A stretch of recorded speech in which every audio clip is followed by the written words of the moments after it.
Mistake నాది.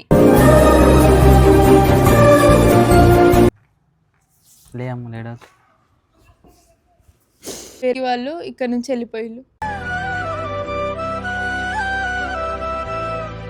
వద్దు అని చెప్పేసి మాట్లాడేసి ఒక్కసారి ఫైనల్గా ఇట్లా తిరిగి చూసేసరికి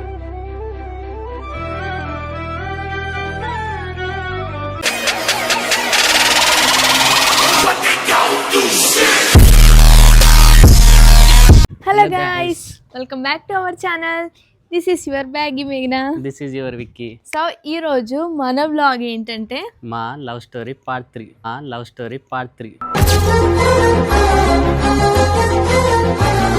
సో మా లవ్ స్టోరీ పార్ట్ 3 అన్నమాట. సో ఈ వీడియోలో ఏంటంటే మళ్ళీ మేము ఎలా కలిసాం, గొడవ తర్వాత, మా ఇంట్లో తెలిసిన గొడవ తర్వాత మళ్ళీ ఎలా కలిసాం, మా దగ్గర ఫోన్స్ లేవు కదా, మళ్ళీ ఎలా కాంటాక్ట్ అయ్యాం, మా పేరెంట్స్ ఎలా యాక్సెప్ట్ చేశారు, మా లవ్ పెళ్ళి దాకా ఎట్లా వచ్చింది అని ఈ వీడియోలో అయితే నేను చెప్పబోతున్నా. ఇంకా లేట్ చేయకుండా let's get into the video. ఇంట్లో చాలా ఫైట్ చేసి నేను ఒక 3-4 డేస్ వరకు అన్నం తినకుండా ఉండి నేను కాలేజ్కి వెళ్తా అని ఫైట్ చేస్తే మా ఒక అన్నయ్య వచ్చి ఇంట్లో మాట్లాడిండు. అంటే అమ్మ వాళ్ళ సైడ్ రిలేటివ్ వచ్చి, సో పిన్ని బాబాయ్ ఇట్లా గొడవైందట కదా, చెల్లెని పంపండి కాలేజ్కి, తను ఒంటరిగా ఏముంటుంది, అంత డిప్రెషన్ అట్లా పోతారు, సో ఈ రోజులలో యూత్ ఇవన్నీ చేయడం కామన్ అని చెప్పేసి అన్నయ్య మాట్లాడినాక సో కాలేజ్కి పంపిస్తామని చెప్పేసి మా అమ్మ వాళ్ళు ఓకే అన్నారు. ఓకే అన్న తర్వాత అన్నం తిన్నా. సో అప్పటి వరకు టచ్లో లేము. కాకపోతే ఒకరోజు నేను ఫుల్ ఏడుస్తాను, కంటిన్యూస్గా ఏడుస్తూనే ఉంటా. అంటే మా అమ్మ ఫోన్ ఇచ్చింది ఒకసారి. అంటే నేను అంటే ఫోన్ ఇచ్చి మాట్లాడుకో అని కాదు, సో ఒకసారి మాట్లాడి ఇక వద్దు అని చెప్పేసి మాట్లాడేసి ఒక్కసారి ఫైనల్గా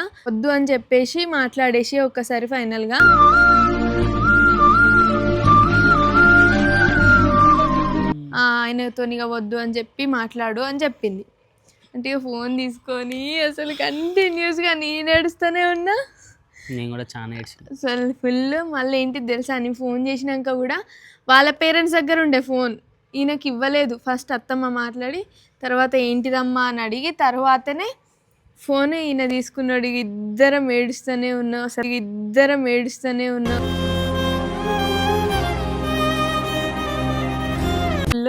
ఎక్కడికి వద్దు, ఇక బ్రేకప్ అయిపోదాం, మనకి ఇదంతా సెట్ అవ్వదు, మన ఫ్యామిలీస్ని బాధ పెట్టి మనం బాధపడి ఇదంతా వద్దు అని చెప్పేసి నేను అన్నా. లేదు, ఎట్లా వద్దంటావు, ఏదేమైనా నాకు నువ్వే కావాలి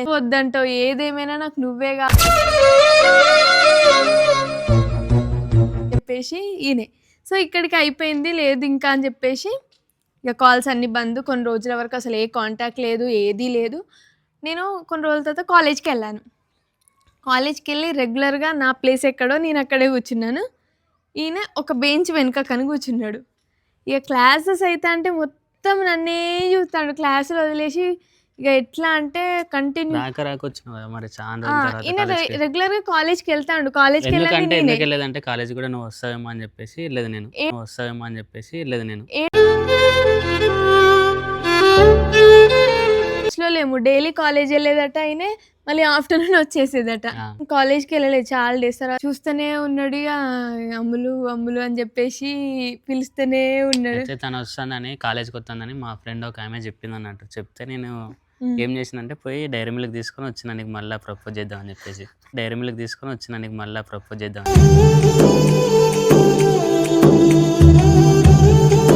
అంటే మళ్ళీ లవ్ ని కొత్తగా స్టార్ట్ చేద్దాం అని చెప్పేసి ప్రపోజ్ చేద్దాం అని చెప్పేసి మళ్ళీ డైరీ మిల్క్ తీసుకొని వచ్చిన.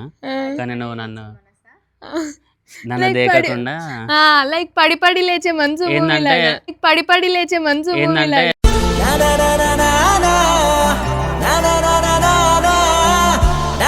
నన్ను కాలేజ్ పంపిలి కదా, నన్ను చూడొద్దు చేయొద్దు, మా పేరెంట్స్కి వెళ్తే ఎట్లా అని చెప్పేసి ఒకటే సైడ్ ఉన్నది. నేను అదే ఫిక్స్ అయ్యి ఉన్నా. అంటే నాకు ఇంకా లవ్ వద్దు, నేను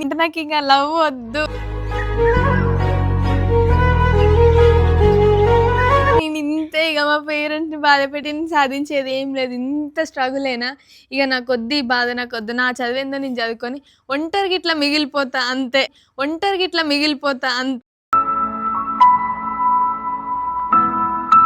అని చెప్పేసి ఎవరిని పెళ్లి చేసుకొని ఉంటారు అట్లానే సోలో లైఫ్గానే ఉందాం, ఎప్పటికీ సోలోగానే ఉండిపోదాం అనుకొని ఫిక్స్ అయ్యి వచ్చిన నేను కాలేజ్కి. కానీ క్లాసెస్ వింటాను, అక్కడ సార్ క్లాసులు చెప్తూనే ఉంటాడు, అమ్ములు అమ్ములు అమ్ములు అని పిలిచేది. నేను అంతా ఫిక్స్ అయిపోయిన తర్వాత వెనక తిరిగి చూస్తానా పిలిచేది. నేను అంతా ఫిక్స్ అయిపోయిన తర్వాత వెనక తిరిగి చూస్తాను. సిగ్గులేదు నీకు ప్రేమ కావాల్సి వచ్చిందా? ప్రేమ వినపడేది కానీ విడవనట్టు వేసినావు కదా. వినబడనట్టు చేసిన, కానీ లిటరల్లీ పొద్దున కాలేజ్కి పోతే సాయంత్రం వరకు నన్ను చూసుకుంటూనే ఉన్నాడు, పిలుచుకుంటూనే ఉన్నాడు. ఇక ఫైనల్గా ఆయనకి ఏమనిపించిందో ఏమో, ఒక సార్ రాలేదు, క్లాస్ ఖాళీగా ఉంది ఆ రోజు. అందరూ ఎవరి ఫ్రెండ్స్ కూడా వాళ్ళందరూ ఉన్నారు. ఇక ఆ టైంలో పిలవడం స్టార్ట్ చేస్తాడు, నాన్ స్టాప్.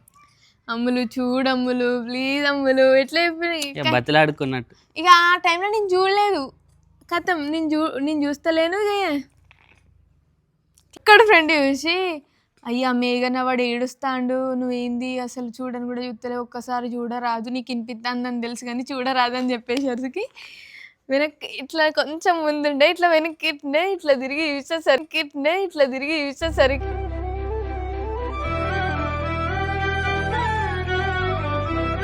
కళ్ళల్లో ఐసులు ఇట్లా వాటర్ ఇట్లుండే. ఇక ఫుల్ పాపం అనిపించింది నాకు, ఫుల్ పాపం అనిపించింది నాకు.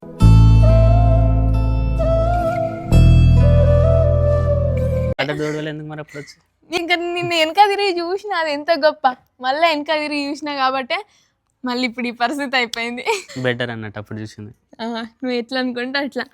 ఓల్డ్ డేస్లో రాసుకున్నట్టు ప్రేమలేఖలు కూడా రాసుకున్నాను. ఓల్డ్ డేస్లో రాసుకున్నట్టు ప్రేమలేఖలు కూడా.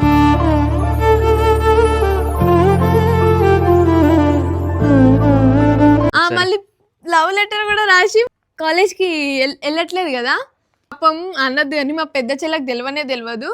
వీళ్ళ చెల్లె మా చెల్లి ఫ్రెండ్ అన్నట్టు, అంటే పిన్ని కూతురు. లెటర్ రాసి బుక్లో పెట్టి ఇది మీ అక్కకి అని చెప్తే మా చెల్లి నార్మల్గా తీసుకొచ్చి ఇచ్చింది. ఈ బుక్లో ఏదో ఉంటుందని చూసిన, ఒక పేపర్కి ఆ పేపర్ అతికి పెట్టి రాసి పంపిండు. ఎందుకంటే ఇట్లా దులిపితే పడద్దు కదా, అట్లా పేపర్ అతికి పెట్టి ఆ లెటర్ రాసి ఒక రాసిన పేజెస్లో అది నా బుక్కే, నాకే వాళ్ళ అక్క బుక్కే వాళ్ళ అక్కకి ఇచ్చేయని చెప్పేసి పంపిండట. సో అట్లా లెటర్ రాసిండు. ఆ లెటర్ చూసి నేను ఫుల్ లిటరలీ ఘోరంగా ఏడ్చిన. ఇట్లాంటి అమ్మాయి దొరకడం నా అదృష్టం, ఇట్లాంటి అమ్మాయి దొరకడం నా అదృష్టం.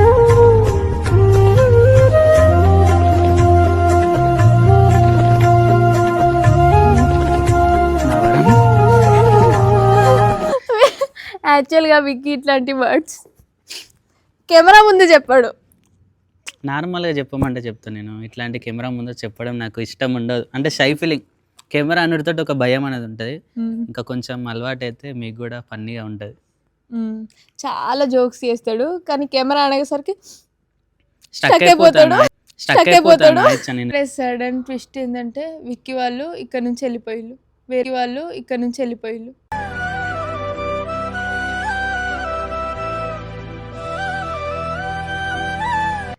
అది ఎక్కడికంటే మా ఊరికి వెళ్ళినా నేను, హుజరాబాద్కి వెళ్ళిపోయిళ్ళు. ఎందుకంటే పొలం వేసుకున్నాం అన్నట్టు. మేము పొలం వేసుకున్నప్పుడు ఇక ఉంటుంది కదా అక్కడ పని. అప్పుడే చాలా రోజుల తర్వాత గ్యాప్ తర్వాత వచ్చినావు నువ్వు కాలేజ్కి. అప్పుడే వచ్చి ఒక 5 days అయితే కొంచెం మాట్లాడుకున్నాం. ఇప్పుడే కొంచెం మాటలు కలుగుతాయి కదా అనుకునే లోపు ఇక్కడికి మళ్ళీ పొలం వేసేసరికి అటు వెళ్ళిపోవడం. ఎంత 1 month ఏమో నాకు తెలియదు, కానీ ఈ 1 month వాళ్ళు అక్కడ ఉండేసరికి లాక్డౌన్ అయ్యి కాలేజ్ బంద్ చేసింది.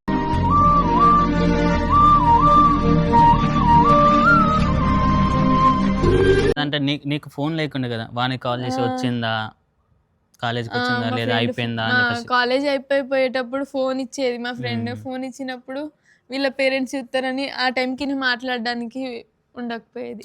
అప్పుడే పొలం దగ్గర పోయి 4 o'clock వచ్చేది. వచ్చిన తర్వాత నీకు కాల్ చేసేది. కాల్ చేస్తే నీతోటి మాట్లాడేది అంతే. మార్నింగ్ టైంలో ఏమో పోయేటప్పుడు కాల్ చేసేది. కానీ వాడైతే చాలా హెల్ప్ చేసాడు. మార్నింగ్ ఆటో ఎక్కినా కాంచి మళ్ళీ ఆటో ఎక్కించేదాకా ఉండేది తోడు. ఎందుకు ఎడతాను? ఏడా కమ్ములు. ఏడో కమ్ములు.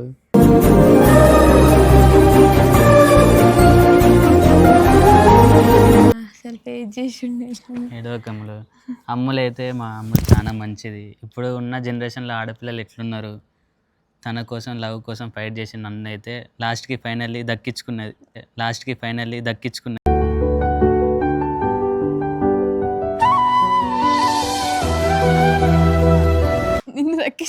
నన్ను దక్కించుకున్నావు. చాలా ఫైట్ చేసింది. ఇప్పటి ఉన్న జనరేషన్ అయితే ఎందుకు వాడైతుంది మంచి మంచి జాబ్ డబ్బు ఉన్న వాళ్ళు వస్తారు కదా అని చెప్పేసి వదిలిపెట్టుకుంటారు, ఫైట్ చేస్తలేరు వాళ్ళు కూడా. ముందుకు ఏంటంటే కొంచెం పేరెంట్స్కి తెలిసినా ఏమన్నారనే భయం నుండి ఇంకా వద్దు అనే భయం. కాబట్టి మా లవ్ ఏంటంటే చాలా సీక్రెట్గా మెయింటైన్ చేసినాం,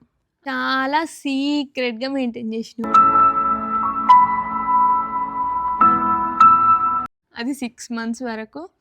6 months లోపు చాలా ఇంకా ఎక్కువ గొడవలైనాయి. అంటే మాకు కాదు, ఇంట్లో పెళ్లి సంబంధాలు చూడడం, అలా చూడడం. చూసలేదా నీకు కూడా పెళ్లి సంబంధాలు? అంటే ఇంటి వరకు రాలేదు, పెళ్లి ఇంతవరకు సంబంధాలు రాలేదు, ఇట్లా ఉన్నారని సంబంధాలు చెప్పేసి. వచ్చినాయి అని అన్నప్పుడల్లా ఫుల్ భయపడి ఏడ్చేదాన్ని. అసలు ఎవ్వరికి తెలియని మ్యాటర్ ఏంటంటే అందరు పడుకున్న తర్వాతకి midnight 1 o'clockకి లేచి ఫోన్ తీసుకొని చాట్ చేసేదాన్ని. ఛాన్స్ అలా దొరికినాం అట్లా. ఛాన్స్ అలా వీళ్ళు ఇప్పుడు ఏంటంటే నేతో కొట్టిల్లు. ఇద్దరింట్లో ఇష్టం లేదు. ఫస్ట్ ఒక్కరింట్లో మా ఇంట్లో నేను ఓకే ఉండే ఫస్ట్, కానీ ఇప్పుడు ఇద్దరింట్లో ఓకే లేదు. చాలా సీక్రెట్గా మెయింటైన్ చేసేది. నేనైతే దొరకలేదు, కానీ నేనైతే 2 times దొరికిన. ఒకసారి కొట్టిల్లు, ఒకసారి ఇంట్లోకి వెళ్ళి పోమన్నారు. అప్పుడు ఇంట్లో నుంచి కూడా పోతే అత్తమ్మ బతలాడి తీసుకొచ్చిందట. రోడ్ మీద దాకా పోయినా, రోడ్ మీద పోయిన తర్వాత ఇంటికి తీసుకొచ్చింది మా అమ్మ వచ్చి. మళ్ళీ సమ్ సిచ్యువేషన్స్ లైక్ అన్నట్టు ఫేస్ చేయాలన్నట్టు అంతే, తప్పదు. అంతే. 1 గంటల నుంచి 4 గంటల వరకు చాట్ చేసుకునేది, ఎందుకంటే ఆ టైంలో అందరూ పడుకునేది కదా అట్లా అని చెప్పేసి. సో ఎప్పుడైనా బై మిస్లో మా సిస్టర్స్ కనుక చూసిళ్ళు అనుకో కథమే ఇక. డాడీకి చెప్పనా అని బ్లాక్మెయిల్ చేసేది. ఏ వట్టిగానే బోర్ కొట్టి చూస్తానే ఫోన్ అని ఏదో ఒకటి చెప్పి కవర్ చేసేదాన్ని. కానీ అమ్మ వాళ్ళకి చెప్పేటోళ్ళు, వాళ్ళు క్లాస్ బీకేటోళ్ళు. మా ఇంట్లో అయితే ఏం చేసేదంటే ఫోనే ముందే దాచిపెట్టానట్టు, నైట్ టైంలో ఇట్లా వాడతానని చెప్పేసి. మా అన్నగాడైతే దాచిపెట్టేది, ఇవ్వకపోయేది, ఎక్కడున్నది అన్న కూడా చెప్పకపోయేది. మా డాడీ చెప్పేది మా అన్నగాడు. సో ఇప్పుడు నవ్వుతాను కదా యాక్చువల్గా. అప్పుడైతే మస్తు ఏడ్చినాము, ఎందుకంటే మా చెల్లెలు ఇట్లా చెప్తాలని, మా అన్న ఫోన్ దాచిపెట్టిండని.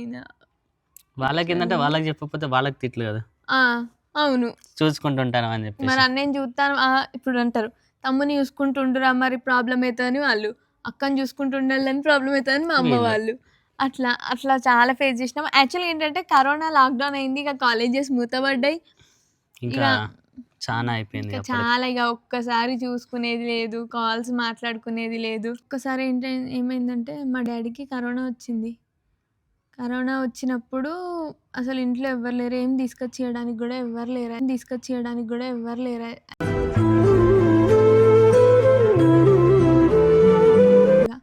అప్పుడు నేను డైరెక్ట్గా కాల్ చేసిన. మమ్మీ ఉంది, అమ్మ డాడీ హాస్పిటల్లో ఉన్నారు, అసలు మేము బయటికి వెళ్ళే సిచ్యువేషన్స్ లేదు, మేము ముగ్గురం. మమ్మీకి సివియర్గా ఉంది, మమ్మీ ఒక రూమ్లో క్వారంటైన్ ఉంది, మేము ముగ్గురమే. మాకు బయటికి వెళ్ళి తేవడం ఏదీ తెలియదు, అన్నీ చిన్నప్పటి నుంచి మా డాడీ చూసుకుంటాడు. మా డాడీ అన్నీ తీసుకొచ్చి పెట్టేది. అట్లా మాకు ఎక్కడికి పోవాలి, ఏం తెచ్చుకోవాలో కూడా తెలియదు. దానికి సర్టెన్ టైం ఉండేది, మార్నింగ్ 9 వరకే 10 వరకే అని, ఈవినింగ్ ఇంత టైం వరకే అని. మా చెల్లెళ్ళకి చెప్పి నీకు కాల్ చేసిన, సిచ్యువేషన్ ఇలా, మాకు ఇంట్లో సంథింగ్ ఎవరు తీసుకొచ్చి ఇచ్చేవాళ్ళు లేరు అది అని అన్న తర్వాతకి అప్పుడు విక్కీ వచ్చి మాకు చాలా హెల్ప్ చేసిండు. అంటే వచ్చిళ్ళు మా చుట్టాలు కూడా, ఏమన్నా అవసరం ఉంటే ఫోన్ చేయండి అన్నారు, కానీ నాకు ఎవరికి ఫోన్ చేయడానికి నాకు మాట రాలేదు. ఎందుకంటే దానికి ముందే గొడవ అయి ఉండే కదా, ఇప్పుడు చూడు మళ్ళీ హెల్ప్కి అడిగిళ్ళు అంటారేమో అని చెప్పేసి చేయలేదు. కాకపోతే మా ఒక అత్తమ్మ కొడుకైతే ఫ్రూట్స్ అండ్ వెజిటేబుల్స్ ఆయన ఒక్కడు మాత్రం తీసుకొచ్చి ఇచ్చాడు. తర్వాత మా అన్న వాళ్ళు వాటర్ క్యాన్, మా ఇంకో అత్తమ్మ వాళ్ళ అల్లుడు వాటర్ క్యాన్ అలా తీసుకొచ్చి ఇచ్చిండు. అవన్నీ గుర్తున్నాయి. కానీ చాలా వరకు ఎప్పుడు ఏది కావాలన్నా సడన్గా కావాలన్నా వికే తీసుకొచ్చి ఇచ్చేవాడు. ఎప్పుడు ఏ టైంకి అడిగినా కూడా ఏది కావాలన్నా ఎక్కడికి మీరు బయటికి వెళ్ళకండి అని చెప్పేసి. దాంట్లోనే నాకు కరోనా అటాక్ అయిందని తెలిసినాక నువ్వు నాకు సెకండ్ ఇవ్వాలి అంటాడు వచ్చి.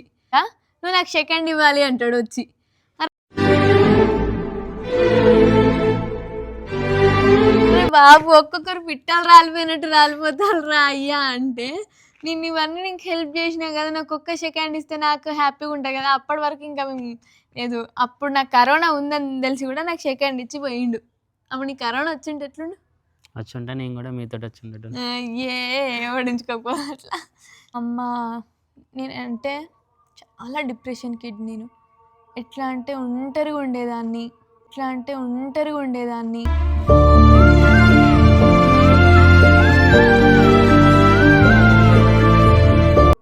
ఎవరితో సక్కగా మాట్లాడకపోయేదాన్ని. నా ఆలోచన ఏంది, నా చదివేంది, నేనేంది అంతే. ఇప్పుడు ఇట్లా కూర్చున్నానా, ఇట్లనే వండుకుంటానే ఇట్లా వాటర్ పోయేది. అప్పుడప్పుడు అమ్మ వాళ్ళు చూసేవాళ్ళు. నేను నార్మల్గా మా చెల్లెలకు తెలుసు కానీ ఎప్పటికీ కళ్ళల్లో నీళ్ళతోనే ఉండేదాన్ని. వాళ్ళు వచ్చేసరికి తుడుచుకొని ఏం లేదు అన్నట్టు ఉండేదాన్ని. వాళ్ళు చాలాసార్లు ఏమైంది అంటే ఏం లేదు అనుకుంటా ఉండేదాన్ని. అట్లా చాలాసార్లు నేను అనుకున్న వాళ్ళు చూడలేదని కానీ చాలా అబ్జర్వ్ చేసిళ్ళు మా పేరెంట్స్. ఇక లాస్ట్కి ఎందుకు నాన్న ఊకే ఏడుస్తావు, ఆయనతోనే పెళ్ళి చేస్తాం తీ అని చెప్పి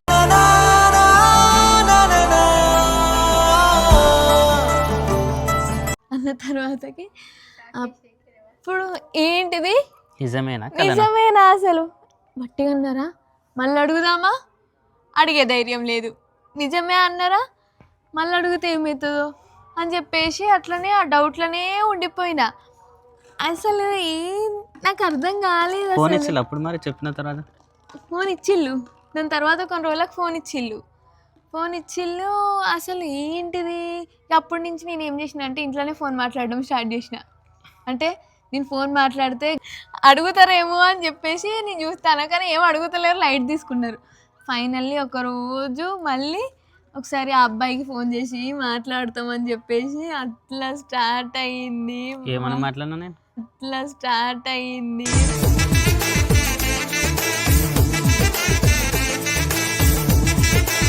ఏమన్నా మాట్లాడినా నేను ఏమని మాట్లాడలేదు. ఏం బాధపడకండి, పెళ్లి చేస్తా అని చెప్పి చెప్పింది. మంచిగా చదువుకోండి అని చెప్పేసి అసలు ఇక అప్పుడు చూడండి మా ఆనందం చూసుకో.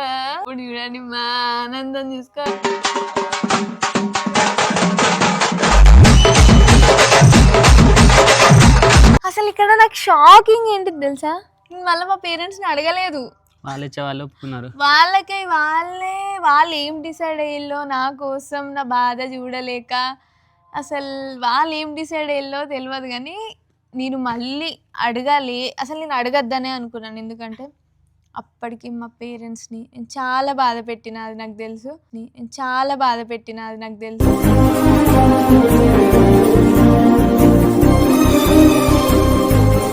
నా వల్ల మా సిస్టర్స్ చాలా సఫర్ అయ్యిళ్ళు.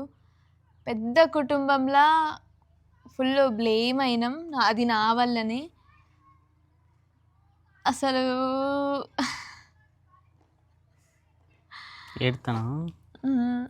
అసలు నన్ను చాలా ఇష్టంగా చూసుకునే వాళ్ళు అందరికీ నేనంటే ఇష్టం అని అనుకుంటాను నేను. అంటే ఇంతకుముందు, ఇప్పుడైతే కాదు.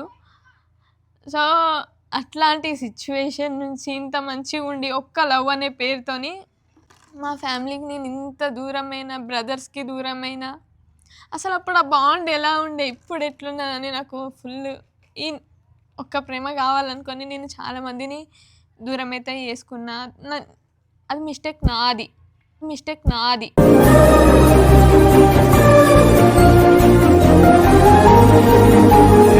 నేను అగ్రీ చేస్తా, కానీ నా వల్ల నా సిస్టర్స్ కూడా దూరం అయ్యేళ్ళు, మా అమ్మ నాన్న దూరం అయ్యేళ్ళు.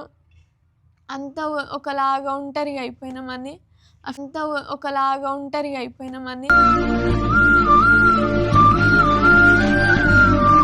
ఆ ఫీలింగ్ అయితే నేను ఇప్పటికీ మర్చిపోను, ఇప్పటికీ ఏడుస్తూనే ఉంటా. ఆ లవ్ నుంచి తర్వాత కొన్ని సిచ్యువేషన్స్ అయితే నేను లిటరల్లీ చాలా ఫేస్ చేసిన. నా వెనుక ఏమేమో మాట్లాడుకుని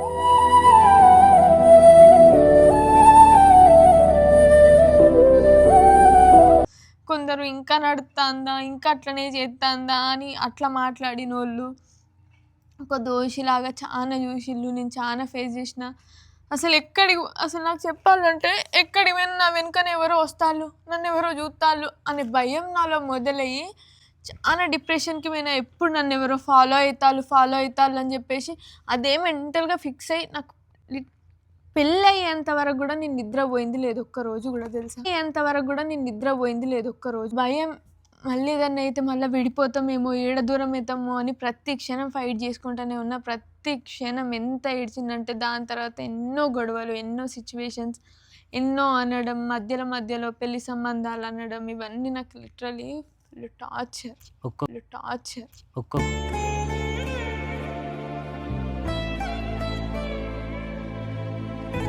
ఒక్కొక్క రకంగా మాట్లాడడం ఇవన్నీ నేను చాలా సెన్సిటివ్. ఒక్కరు చిన్న మాట అన్నారనుకో ఇక్కడ ఫిక్స్ అయిపోతుంది. అదే రన్ అవుతూ ఉంటుంది. అట్లా ఎవరో వస్తారు, ఎవరో నన్ను ఫాలో అవుతారు, నా వెనుకనే ఉన్నారు, నన్ను చూతాళ్ళు, అది నేను మెంటల్గా ఇక్కడ ఫిక్స్ అయి ఉన్నా.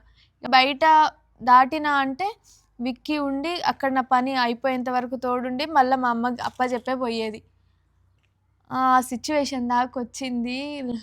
పెళ్ళి ఎట్లయిందని నాకు అది ఒక పెద్ద అంటే పెద్ద పెద్ద పెద్ద పెద్ద కథ.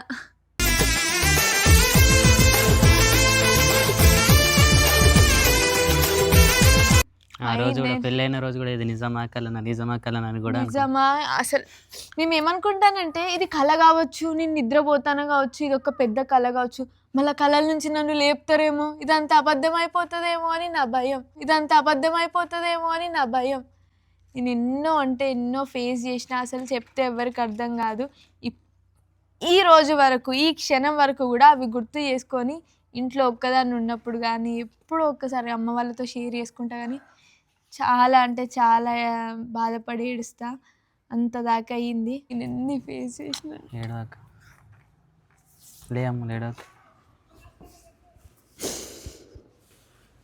సో ఏడవకి అప్పుడు ఫేస్ చేసిన అయిపోయింది కదా. అవన్నీ గుర్తు చేసుకుంటే మళ్ళా ఇప్పుడు ఎట్లయినా వస్తుంది ఏడుపు, కానీ తప్పదు. అన్నీ ఫేస్ చేసిన కాబట్టి ఇప్పుడు నీ పక్కన ఉన్నా నేను.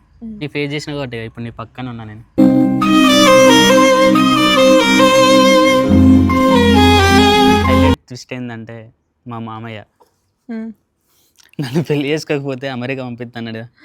అవును, ఎందుకు ఇవన్నీ మంచిగా చదువుకో, మంచిగా యూఎస్ఏ పంపిస్తాం, ఆడ మంచిగా సెటిల్ అవ్వదు, ఈ పెళ్ళి ఇవన్నీ వద్దు అని చెప్పేసి అప్పుడు పోయినా అయిపోవు కదా. మళ్ళీ నేను కూడా వచ్చేటాను మళ్ళీ. పోతా అని చెప్పిన పోతా, కానీ ఆయన్నే పెళ్ళి చేసుకుంటా అని చెప్పిన. నేను కూడా 2 ఆప్షన్లు ఇచ్చిండు. ఆ ఆప్షన్లో నేను ఏది చూస్ చేసుకోవాలి? పెళ్ళి అని చూస్ చేసుకున్నా కాబట్టి నా పక్కన అందుకే నేను మంచి హార్ట్ సరే మంచి అమ్మాయి అన్నట్టు. నేను యూఎస్ఏ పోయిన తర్వాత నువ్వు వేరే అమ్మాయిని చూసుకొని మనం విడిపోయి, అప్పుడు నేను వచ్చిన తర్వాత నువ్వు ఉండకపోతే మళ్ళీ నేను అరేంజ్ మ్యారేజ్ చేసుకొని ఎప్పుడో ఒకరోజు మన స్కూల్ గ్రూప్లలో మన స్కూల్ గ్రూప్స్లలోనో మన ఇల్లు దగ్గరనే ఎప్పుడైనా ఒక్కసారి అవుపిస్తే ఎట్లుంటుంది చెప్పు? ఉండే వలిగినట్టుంటుంది, చచ్చిపోవచ్చు ఆ ఫీల్తోని. ఆ ఫీల్ నాకు వద్దని చెప్పేసి ఏదేమైనా కలిసి పోరాడదాం అని మ్యారేజ్ ఇంట్లో ఇట్లా యాక్సెప్ట్ చేసి విక్కీ చెప్తాడు. ఇప్పుడు మా ఇంట్లో లవ్ చేసుకుంటాను అని చెప్పేసి అంటే సరే చూద్దాం అప్పటి వరకు అని చెప్పిండు. ఫస్ట్ వీళ్ళ ఇంట్లో ఓకే, అప్పుడు మా ఇంట్లో ఓకే కాదు, తర్వాత మా ఇంట్లో ఓకే, వీళ్ళ ఇంట్లో ఓకే కాదు. ఎందుకంటే మాకు క్యాస్ట్ అడ్డొచ్చింది.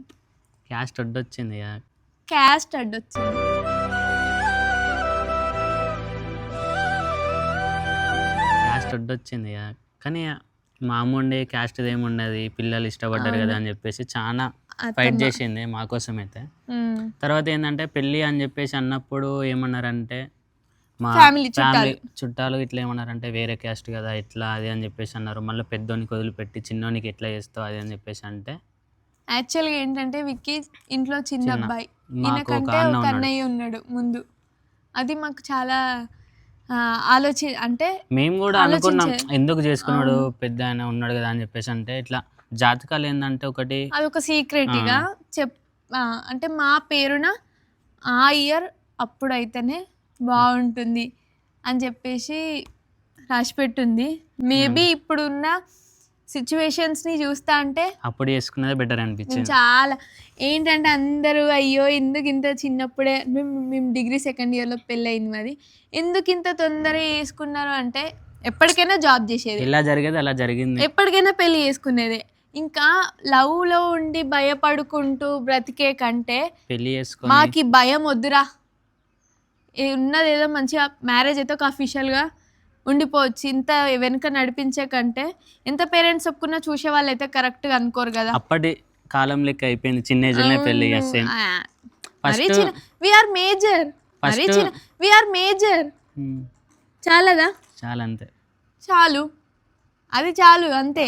వీఆర్ మేజర్, అది చాలు మాకు అంతే. నన్ను కూడా చాలా మంది మాటలు అన్నారు, ఎందుకంటే పెళ్లి ఎందుకు ఇప్పుడే అవసరమా, వేరే క్యాస్ట్ అమ్మాయి అది ఇది అని చెప్పేసి. అన్నయ్య వదిలిపెట్టాడు, అన్నయ్య వదిలిపెట్టి పెద్ద ఆయన ఇక్కడ ఉన్నాడు కదా. ఏంటంటే మా ఫ్యామిలీ అండర్స్టాండింగ్,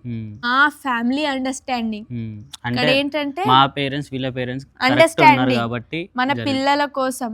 అండ్ మా ఇంట్లో నేను పెద్ద అమ్మాయిని, వీళ్ళ ఇంట్లో ఈయన చిన్న అబ్బాయి. పెద్ద అమ్మాయిని నేనున్నా కాబట్టి నా పెళ్లి చేయాలి. వీళ్ళ అన్నయ్య పెళ్లి చేయకుంటే ఈయనది ఎలా చేయాలి అని ఉన్నా కూడా ఇక్కడ డిసిజన్ వీళ్ళ నలుగురు ఒక స్టాండ్ మీద ఉన్నారు. ఇక్కడ ఫ్యామిలీ అండర్స్టాండింగ్ ఎంత అర్థం చేసుకోవాలంటే ఇక్కడ వీళ్ళ అన్నయ్య కూడా చాలానే హెల్ప్ చేసింది. నేను చేసుకున్నది ఏమున్నది వానికి చేసేయండి అని ఇదైతే చెప్పేసి. చాలా అగ్రీ చేస్తాం మేము, ఎందుకంటే చెప్పిండు నేను చేసుకోవాల్సినప్పుడు నేను చేసుకుంటా. ఇప్పుడు నా వల్ల అని తమ్ముడికి అది వద్దు, చేయాలి హార్ట్ఫుల్ గా మనకి అమ్మాయి ఉన్నది ఇప్పుడు చేయండి, నాదేముందో నేను చేసుకుంటా అని చెప్పేసి ఒక స్టాండ్ తీసుకున్నాడు. ఆ ఫ్యామిలీ అండర్స్టాండింగ్ మీద ఈ మ్యారేజ్ అయితే వేరేటోళ్ళ మాటలు ఇవ్వలేవు, పట్టుకోలేము. మా పిల్లలు హ్యాపీగా ఉంటే చాలని చెప్పేసి చేసిల్లు, ఆ ఒక్క మాట మీదనే చేసిల్లు. అండ్ ఏ పెళ్లిలో గానీ దేంట్లో గానీ ఒక చిన్న గొడవ కూడా లేదు. మాకు తగ్గట్టు మా మిడిల్ క్లాస్ ఫ్యామిలీకి ఒక మంచి రేంజ్ లో, మిడిల్ క్లాస్ ఫ్యామిలీలో రేంజ్ అంటే ఆ రేంజ్ లో చేసుకున్నాం మేము, అంటే ఆ రేంజ్ లో చేసుకున్నాం మేము.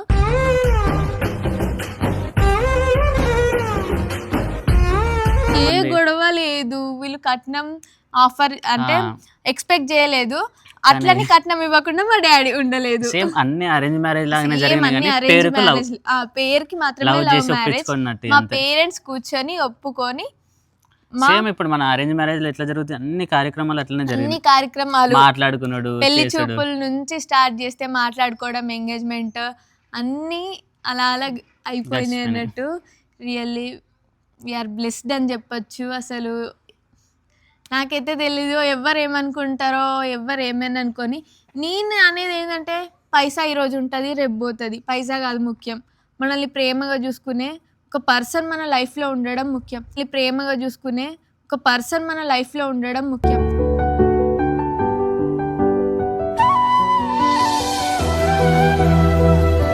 నీ కోట్లు ఉంటే ఏంది, ఒక మంచిగా చూసుకునే పర్సన్ లేకపోతే. నేను హార్ట్ఫుల్గా చెప్తున్నా, వీటికైతే నన్ను చాలా అంటే చాలా బాగా చూసుకుంటాడు.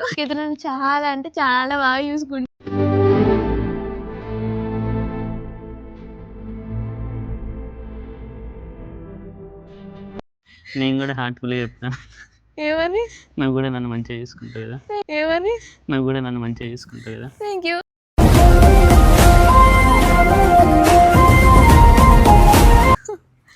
సో ఇలా మా లవ్ స్టోరీ హ్యాపీగా సాగిపోతుంది. మాకు ఒక చిన్న పాప కూడా వచ్చింది. ఇప్పుడు కూడా మీరు కూడా లవ్ చేసేయాలంటే పక్కా ఒప్పించుకోనికి ట్రై చేయండి. అవును, నాకేంటంటే విక్కీ ఏంటంటే అన్నిటికీ చాలా సపోర్ట్గా ఉంటాడు. ఇప్పుడు లైక్ ఏదైనా కానీ నువ్వు పెళ్ళికి ముందైతే మీ పేరెంట్స్ దగ్గర ఎట్లా పెరిగినావో నువ్వు నా దగ్గర ఉన్నా కూడా నువ్వు అలానే ఉండాలి. నీకు ఏది తక్కువ కాకుండా, నీకు ఏం అడిగినా, నీకు ఏది కావాలన్నా అన్నిటికీ నేను చూసుకుంటా. సో పెళ్ళయింది కదా, నీ డ్రెస్సింగ్ మార్చుకోవాల్సిన అవసరం లేదు, పెళ్ళయింది కదా ఇవే పద్ధతులు నువ్వు పాటించాల్సిన అవసరం లేదు అని అట్లా ఏం లేదు. నీకు వీడియోస్ కావాలా, నీకు ఇంకో మంచి డ్రెస్సింగ్ కావాలా, ఏదైనా నీ ఇష్టం అంటాడు. ఇంకా ఏంటంటే నేను ఉన్నదానికంటే నన్ను ఇంకా మాడిఫై చేస్తూ ఉంటాడు. ఇంకా పాష్గా ఉండాలి, ఇంకా మంచిగా ఉండాలని. లేదు ఇక మ్యారేజ్ అయింది ఇదంతా ఎందుకంటే, లేదమ్ములు నువ్వు బాగుండాలి అని చెప్పేసి నన్ను చాలా ఎంకరేజ్ చేస్తూ ఉంటారు. అలానే మా బోత్ సైడ్ పేరెంట్స్ కూడా, మా అత్తమ్మ మామయ్య వాళ్ళైనా కూడా మీరు చేసేదానికి దేనికి అడ్డు రారు. వాళ్ళు కూడా మీ ఇష్టమే మా ఇష్టం అమ్మ అని వాళ్ళు కూడా అంటారు. మా పేరెంట్స్ కూడా అంతే, మీ ఇష్టం, మీ హ్యాపీనెస్సే మా హ్యాపీనెస్ అని వాళ్ళిద్దరు అలా అనుకుంటారు కాబట్టి వీఆర్ ఇంత హ్యాపీ అన్నమాట. సో డబ్బు ఉన్నా లేకున్నా సో వీఆర్ చాలా అంటే చాలా హ్యాపీ. ఇది చాలు లైఫ్కి, ఇది చాలు. ఏమున్నదిరా మీకు అంటే మాకైతే మనశ్శాంతి ఉన్నది, ప్రేమ కూడా ఉన్నది, అది చాలు మాకు. సో మా వీడియో కనుక మీకు నచ్చినట్లయితే please do like, share and subscribe. Bye bye.